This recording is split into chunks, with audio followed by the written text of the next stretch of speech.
Hello, all. Hi there. Hey guys, how are you tonight? Good. Good.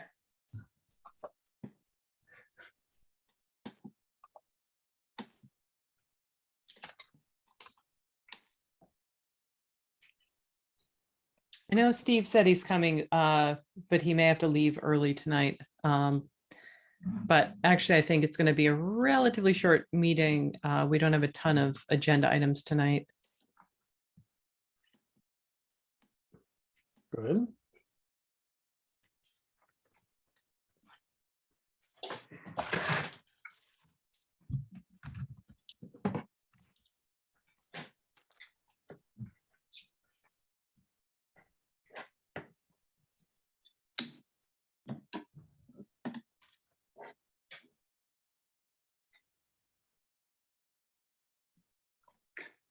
Graham, how much rain did we get? What does your rain gauge show in that last storm? My rain gauge showed a little bit more than an inch. Yeah, it was a pretty good. It came down, I think, hard and fast late at night because I could tell by the way things were moving around, or how the driveway looked. We could tell by our wet carpet on the south side of the house. Yeah. Yeah, I think my pool Wow. probably about an inch also. So Boy, am I thankful for that rain, though. Yeah, Yeah. we needed it so desperately. Desperately, yeah. Yeah. The trees are smiling in the windows now. Yeah. So, yeah. There's Steve. hi. Hi there. Hello.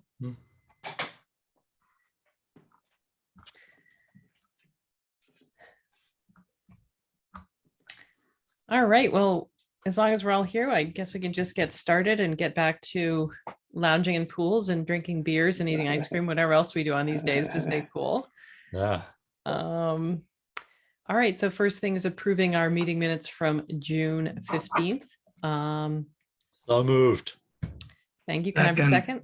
Great. All in favor? Hi. Excellent. All right, Graham, hut report. How are those mice doing? Yeah, well, I think the mice are now out in the cold or the hot or whatever.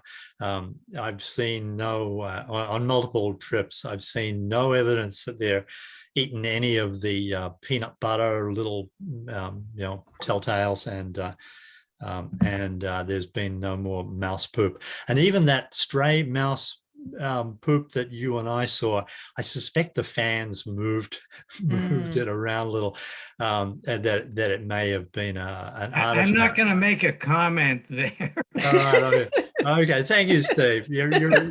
You're always such a polite fellow. But anyway, nothing was hitting the fans. We're okay. Okay, you're right. Yeah, of course. What had hit the fan? Yeah. But I did look in every, because of the possibility of sealing mice into the hut and therefore really creating a problem.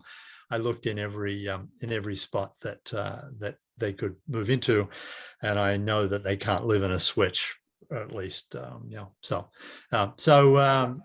it's pretty evident that there's no more mice in there, and then the other thing is now summer, in summer mode, I run both the HVAC units because if you don't have any guarantee of lower than 90-degree air outside, then your backup of an exhaust fan system is no good. So for July and August and usually September, the two HVACs will run at the same time, one in lead and one in lag, so that the backup one will come in if the first one fails.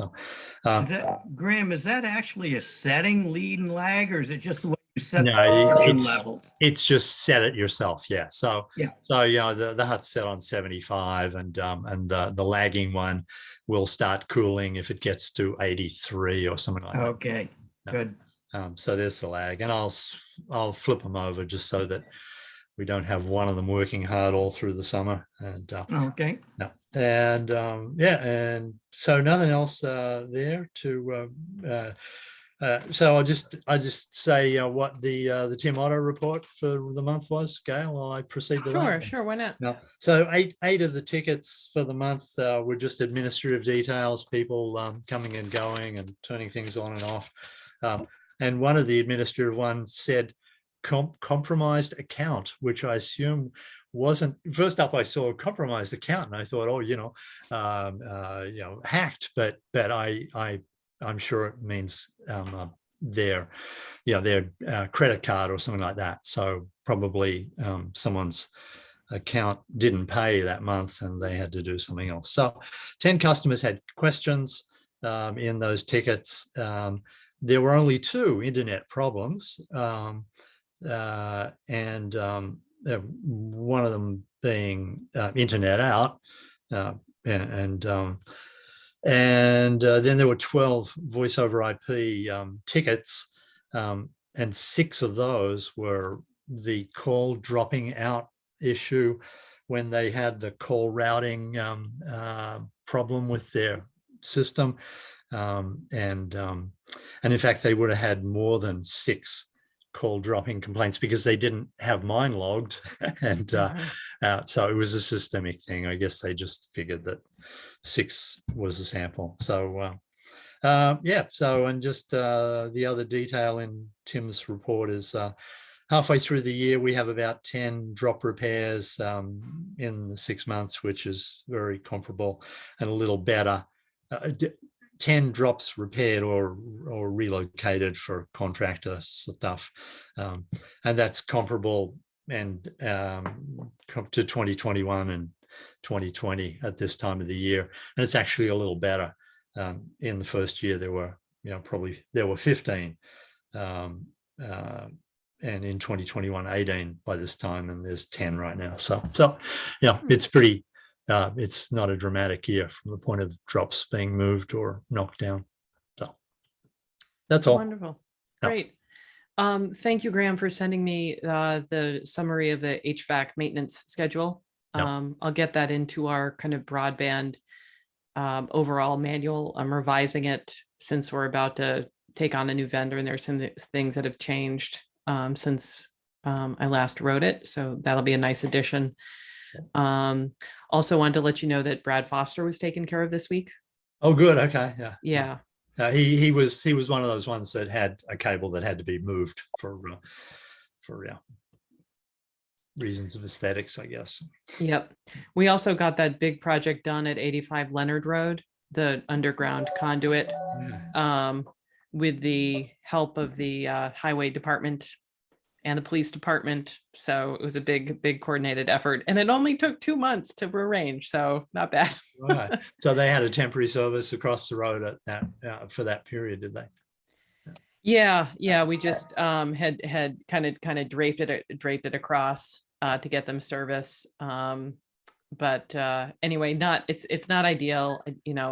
I would have preferred not to have put conduit under the road, but there really was no other way to do it without spending tens of thousands of dollars to build a massive trench from the neighbor's house to their house. And so anyway, which is also not ideal. Not ideal either. Yeah. So it's, it's solved. And I was glad that Tim Hunting wanted to be involved in it, so that the highway department, it's to their specs. They know where it is and all of that. Did they put it 2 feet under the road surface, or? I don't know what they did, but whatever they did, Tim says they're not gonna, bust into it again. I'll ask. Yeah. I'll ask Steve, who lives up the road. Yeah. Yeah. Good. Yeah. So that's taken care of. All right, so moving into the financial report. As you know, I took over from Steve starting July 1st. So Steve's been amazingly helpful with all of my questions. I think my record of calling him is 3 times in one day. So he's been very patient. So I'm still getting my bearings. I just invoiced Crocker for another about 40,000 15 for the month of June. And so we'll see a similar amount, say around 40,000 in MLPs coming for July 2 and August. because, you know, we have a couple of extra months we didn't anticipate here because the switch has been delayed. And after that, we'll see a slightly reduced income from the MLP fees because it's, you know, we're drawing back on that. I don't have any of the fiscal year 22 closeout documents nor the fiscal 23 startup documents yet from Gail. Jim, do you know if those went out and I wasn't included, or do we just not have them yet? I wanted to check with you because I don't know if I've missed something because I'm not on the right list, or is she still closing out the accounts for the previous fiscal year? Yeah, I think they always run a little bit behind schedule. There is we got some closeout stuff, but it was sort of indeterminate. I'm not surprised you haven't received anything. It usually takes a while for that to take place, at least a month or so. And Okay. I assume I'm still on that mailing list and I haven't seen it come through. So if I see something come through, Gail, I'll try and remember to contact you and see if you got it also. Thank you. Yeah, I've asked to be put on the list, but you know, who knows? There's a lot going on. Yeah, and so what I'm expecting from that report is that we'll have about 190,000 in our excess funds for the year. 190? Yes. That doesn't sound right. Does that sound completely wrong? I'm going by what I saw from the last May report and then adding like another 30 grand to it. Am I looking at completely the wrong thing? It's very possible. Yeah, I'm thinking it's around 100,000. 109 kind of rings a bell. Mhm. Yeah, I see a total fund balance on that May report at 163,000. Yeah. Oh, you know, oh, I know it's wrong. That it includes the stabilization. That would Okay. explain it. Yeah. And I think some other things too that normally don't end up. Anyway, when that final financial report comes out, I can let you know where we stand for the end of last year and the beginning of this one. So Steve, you think it's more like 109?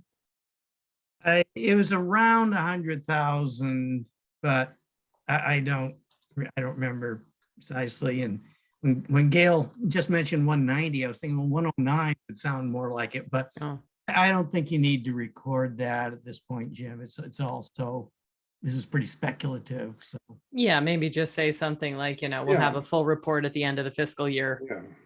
Yeah.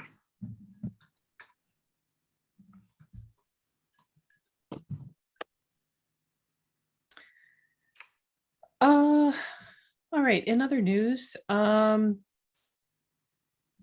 transition plans are going pretty well. There's, you know, we front loaded a lot of that work anticipating that the switch was going to happen at the end of July. And so now we're kind of in this waiting period right now. So, you know, everything's going along for a targeted date of August 30th.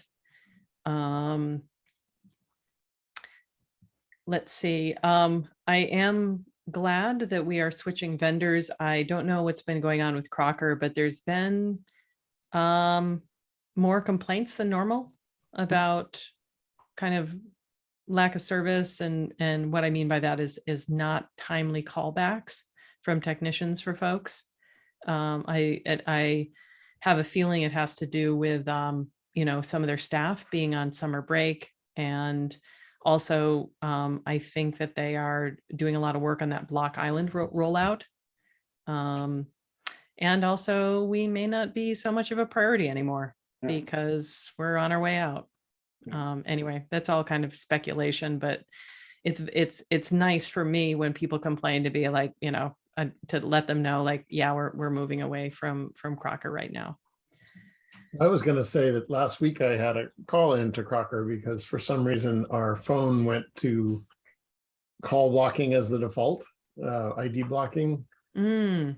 And I called up, we got an operator. She immediately got me a service person. He looked and he said, it looks like it's not blocked. Then he said, I'll talk to my colleague and I'll get back to you.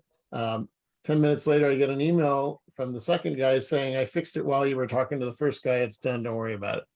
Oh, geez. Well, that's great. Well, they didn't do they didn't do as well as the one that Gail and I were involved in the other day, right? Because someone their ONT went off. They lost internet, and they have no cell phone service. So they and they called. So they went somewhere where they could call Crocker, and they must have got a recorded voice on because they didn't get to talk to anyone, and therefore they were uncertain that their ticket was gonna, get any response from anyone. So then they phoned Gail, they phoned me, they phoned, who else did they phone? Did they phone anybody else? Anybody else get a message? Yeah. I'm surprised they didn't phone all the rest of you as well. Oh. So, it doesn't often happen that the Crocker answering service doesn't answer, but it does sometimes because I've got their recorded message myself at least once. So. Yeah, I don't, there's nothing to do about it now, but once Shell takes service, I do want to have a conversation with them about how do we help these customers when their phone and internet goes out, because there's like, there's, you're out of luck.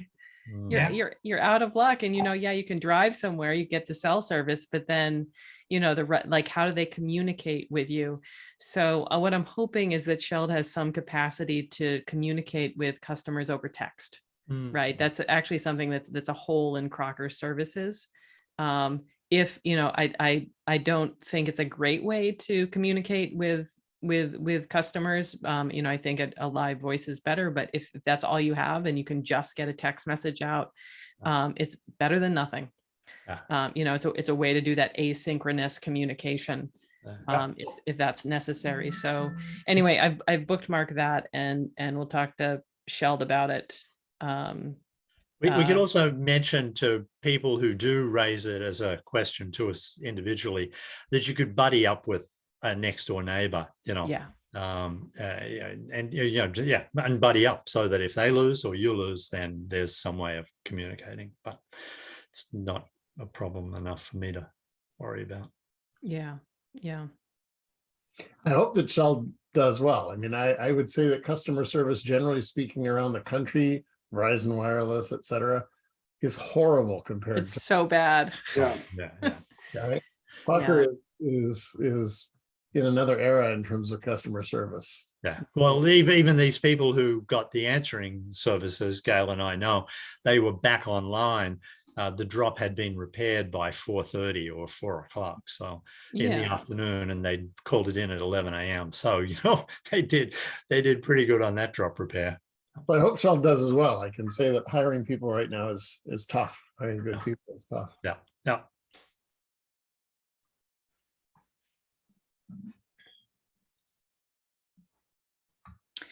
Let's see. In other news, that because we sent out another notification about the switch, I have been getting questions from townspeople. Everything very general of like, when is this happening? And I say, well, I think, didn't you read what I sent you at all? But then, some more complicated things such as, if I have a Crocker email, what happens to that? And what questions about billing, can I still get my paper bills? So I've our website covers almost all this, but people don't have time to read, so the word's out there. People seem pretty neutral about the switch still. Don't seem to care either way. They're just glad that their rates are going down, and that they don't have to do anything for it.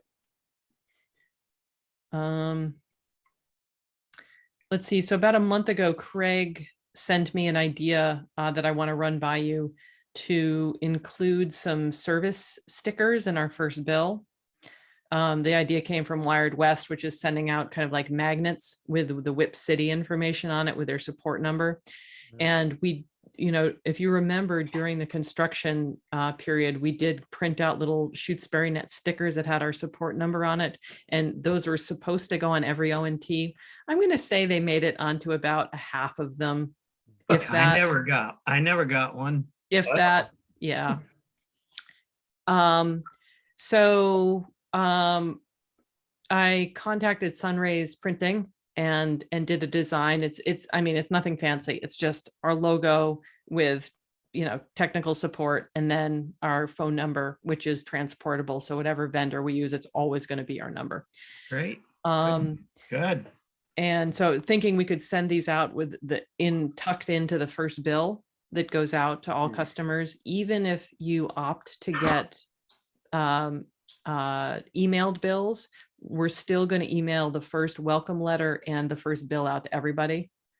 Even so after that, if you opted out of paper billing, you won't get that, but just going out to everyone, make sure it gets to all customers. So yeah, my idea is tuck this little sticker in there. The catch here is that I designed a 3x2 sticker, and which fits on the ONTs. The company that does the mailings for Shelled, it has to be 5 by 3.5. So it's too small. It's too small. So I can redesign it and do the 5 by 3.5. The catch there is that it doesn't fit nicely on the ONT. They're going to have to like slap it on the router or put it on their fridge. And the cost is it's going to be around 500 for 1,000 of these. So that's my thought. On the fridge might be better, given Yeah. that some people don't know what their ONT is, Right. or where it is. Both. Yeah. Both. Yeah. Or they can put it on the router. I mean, Yeah. I was thinking on the welcome letter, and we kind of like put a postscript on there and say like, included as a support sticker, we suggest you stick this on your router or your fridge or anywhere else where you'll know where it is in case you have a problem. Yeah. So Good idea. everyone feel good about that? Spending that money to include that? Yeah, but I'm just thinking, if we're talking about the refrigerator, look into a Yeah, magnets cost a lot more. People can pin them up with a magnet. It's like- Yeah, I did. I looked into magnet. It's double the cost. And also then it does not give the option for them to put it near their equipment. And I kind of think that's the better place for it than on the fridge. And then Well- also the postage costs go up too, whereas the sticker mailings are free. Okay. Yeah, so the only argument for the fridge is that there's a lot of people who are gonna have a problem with their phone and they don't realize that the router is their phone. Yeah. So they're not gonna look at the router. But there is that. Yeah, they stick it on the fridge. That's probably that'll work a lot. It gives them the option, at least, Yeah. just to stick it in either place. Yep. Okay, great. I will take care of that. Another thing I'm thinking about is that cell tower that's going up on Wendell Road, Wow. and It's up. it's up, it's It's going. up. Yeah. And I know that as far as I know, it's not active yet with any commercial carriers rather, and that I don't think there's any plans for it yet. But there may be. So I've asked Holyoke Gas and Electric for some of the commercial rates for dark fiber. According to Jim Crowley, for wireless carriers like AT&T or Verizon, what they would do is they would overlash their fiber to their existing lines to get fiber to that cell tower. But if it's another carrier like T-Mobile, that they would likely lease the dark fiber, or possibly be interested in like a layer 2 transport purchase from us. So Holyoke said that they can totally help us navigate this. But we should start looking into our commercial rental policies now before it becomes a thing. Yeah. So that's kind of in the works. And let's make it totally unfavorable for them to overlash, because that's not something we want them to do. It's inconvenient and an operational cost to us. So we can't control them overlashing over their own stuff. Oh, no, overlashing on ours. Sorry. Oh God, no. Okay. No. Okay. No. I'm saying, yeah. AT&T or Verizon would overlash on Verizon's. Yeah. Okay. Yeah. Yeah, no. not ours. Yeah. Well, Verizon can overlash onto Verizon's lines. AT&T, they don't have any connection to Verizon, No. so. Yeah. Yeah. No, the other carriers wouldn't be able to. Yeah. And this is an AT&T tower, incidentally. Yeah. Oh, interesting. Okay. Yeah. And I talked to the fellow that's handling emergency management now, since Walter is retired, and he said that is going to be a fully functional AT&T tower site, as well as offering this emergency service to the town. And Interesting. Okay, so Yeah. civilians will be fully functional everything. They said. Oh, good. He said it'd be a regular AT&T tower offering regular AT&T service, and that then the emergency responders have an app that they put on their phone. Oh, interesting. Also functions off of that tower. Hmm. In addition, the town gets to put their own, they're allowing the town to put their own antennas on the tower at no charge for the town's own emergency radio system. But the way the cell aspect of it works, this is what I was told, is that it's a regular AT&T site, but that they can send out the signal directly to the app on the various responders' phones. And so.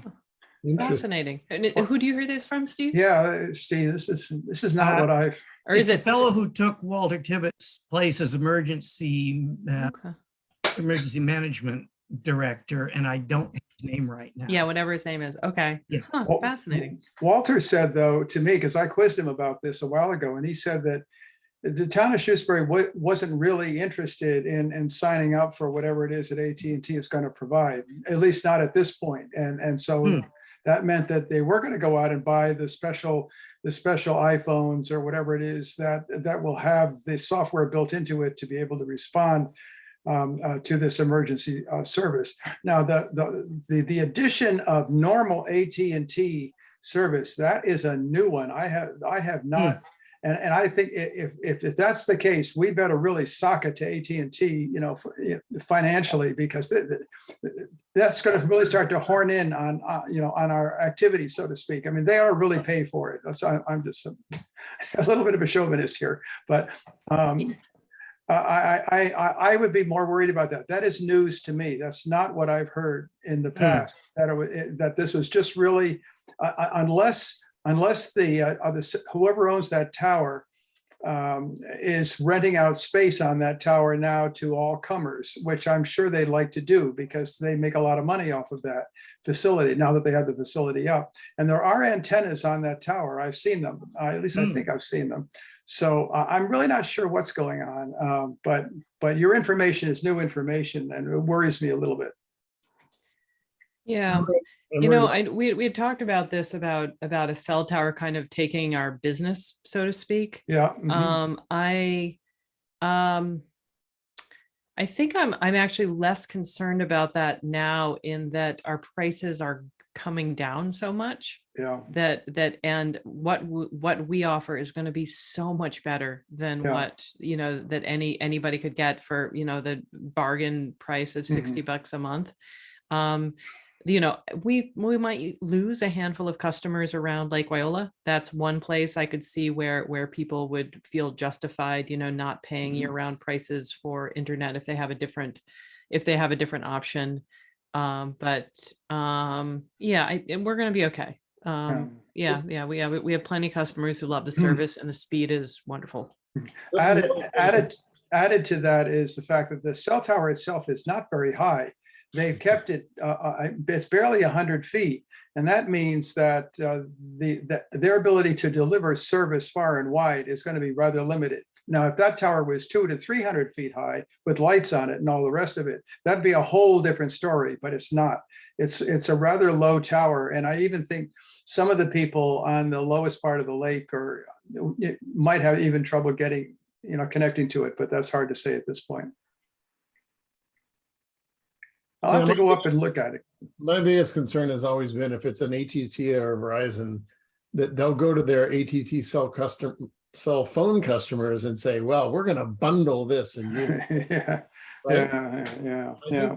That could be an issue for us, particularly because the bundles are often, 1 year initial cheap price, and then it goes up later. And so they may get switch because of bundling packages, right? So nothing we can do about it except, keep our service good, keep our rates low. And as Jim says, try to get as much revenue. I'm not convinced that AT&T will want, my understanding with these towers is that they like to talk to each other and then they don't have to do any backhaul. Yeah, there could be microwave links for little country towers as well. Whether or not that tower can talk to another AT&T tower is another question, but I think they don't like to be on other people's hardware. Yeah, it could be. We learned It that. seems like we would have been contacted by now. If You would think. if You would they think, yeah. wanted to use our service. If they knew we were here. Yeah. But therefore, they probably made some other arrangements, whatever they may be. Well, if they're going to offer normal AT&T wireless service, I would think they would have to have a fiber connection at that point, wouldn't they? No, No, the little towers have microwave links in various directions. Yeah. So they have, they tie them in. And Or- you can go a long way with microwaves. Could Yeah, they buy this service from Verizon? well, Verizon would have to upgrade their wires. Yeah, they couldn't deliver it over the crappy copper wires that are No, there now. but I I haven't guess they seen. don't have fiber out that way. Right. Yeah. I've also, in my brief glance, I have to go look at that tower again and what's on it, but I just didn't see, like Graham, I didn't see any microwave on that tower at all. I just saw regular cell phone stuff, but I must admit, I should take another much closer look, maybe walk up, walk in that road and take a look at what's going on there. See if there's a fiber termination box on the last pole on the road. That would be the giveaway. Yeah, if there is one, if they put one out. If they put one there for yeah, tying okay. in from All right, somebody. that'll be worth checking out. We should do that. Yeah.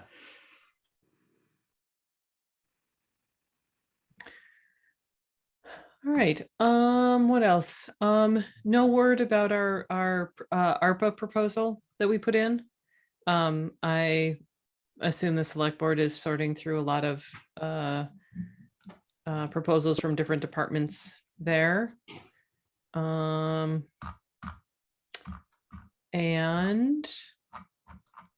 that is it on my list. Does anybody have anything else?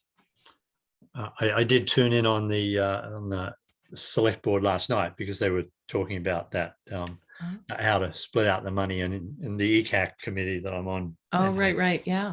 An iron in the fire, and they haven't they haven't made any concrete decisions yet. But they said there were plenty of people asking for it, and of course more than half of it's committed to the school roof, which might pop back out if they get a roof grant from the state government, which they've never got before. So yeah, they won't get this. I don't think they're going to get it this time either. Yeah. It's way up in the air. They whatever the organization is that allocates the money has.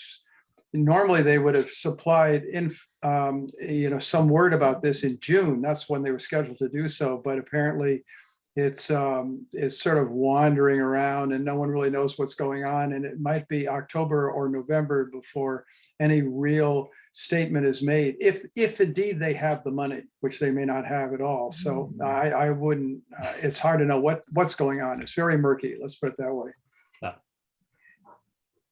No. So yeah, they've kicked the ball down the road a little bit. Yes, that's exactly it. And talking about schedule, Gail, did Becky tell you what the culvert down at the dam is? Oh, yeah. Did she respond to you when you asked what the schedule was? She did, and the answer is unknown. Oh, okay, unknown. Yeah. Yeah, she said something about maybe September. She was very, very vague, and just sort of threw up her hands. And they're crazy not to get this underway. Right now it's perfect because the water flow down Locks Pond, down Sawmill River is at the lowest point that it's been in maybe a couple of years. Don't worry, now wait until the first hurricane's gone through and filled it all up. Yeah, I know. And September is an ideal month for hurricanes. Yeah. So, but she was saying, well, maybe it's going to have to be next year, and which worries me because it's going to be probably wind up being a lot more expensive for the town, to hundreds of thousands of dollars. So I'm a little bit upset about that, being on the finance committee. So isn't there a contract yet? There is a contract, but that was for last year. Now, whether the contractor is going to say, well, times have changed, inflation, recession, depression, everything else, and now we want more money to complete this job, even though they're kind of on the hook because they have the forms for the culvert itself, the physical forms that are going to be dropped into the ground have already been made. And so they're kind of on the hook at this point. They really, what are they going to do with them if they don't apply them to a Locks Pond Road culvert situation? So I wish I had a clearer insight into it. I keep pressing her about it on FinCom, but I'm not getting very good answers. I mean, because a contract will have a time frame that it's. That's right. Until a certain point. That's right. We can be claiming penalties now because they're late. I'm just kidding about that. No, but if we weren't ready. I know. Yeah, the penalties go the other way. We're no longer bound by that, depending on the wording of the contract. Yeah, the contractor could probably claim change orders against having to store things and wait longer and remobilize twice. So there would be change orders. Yeah. Well, they agreed. They agreed to keep everything at the status quo until this summer. So that what worries me is if we go past this summer, that everything could get a lot more expensive for the town. But as you all know, the town just loves spending money on things. So we don't, which is going to be nicely reflected in our tax rate, as you all can imagine. Well, we can talk about having some extra money. I had a note. That we had, that we were supposed to revisit our $1,500 gift fund that just sitting there. Oh yes, I was noticing that sitting there. Yeah. Has been for several years. We can just keep kicking this can down the road, and when a need arises, we could put this towards it. But does anyone have any ideas, wants, needs for this at this juncture? How about the stickers? The stickers, $500 off, that would bring it down to 1,000. We've got a supply line in the budget for $500. I put that in last year to cover buying myself a toner cartridge and paper and such that I was getting tired of using it, and I never actually used it. So, that's sitting. Too late to buy Bitcoin, right? With it. No. Unfortunately, yes. Okay. Maybe it's the time to buy Bitcoin. That might be, yeah. Might be the moment. Yeah. Yeah, I still think, that should be, that 1,500, it should be for something special. It was going to be for a party, and yeah, it was. Party yet. So. Okay, kick it down the road. We'll kick it. Until we have a good idea. Put another, 6 months on it. Sounds fine. Okay. Okay. All right. Anything else? Dinner? Yeah, let's all go have some dinner. All right, everyone. Thanks so much. We'll talk to you next month. All right. Okay. Stay Thank you. cool. Bye. Bye-bye, everyone. Like.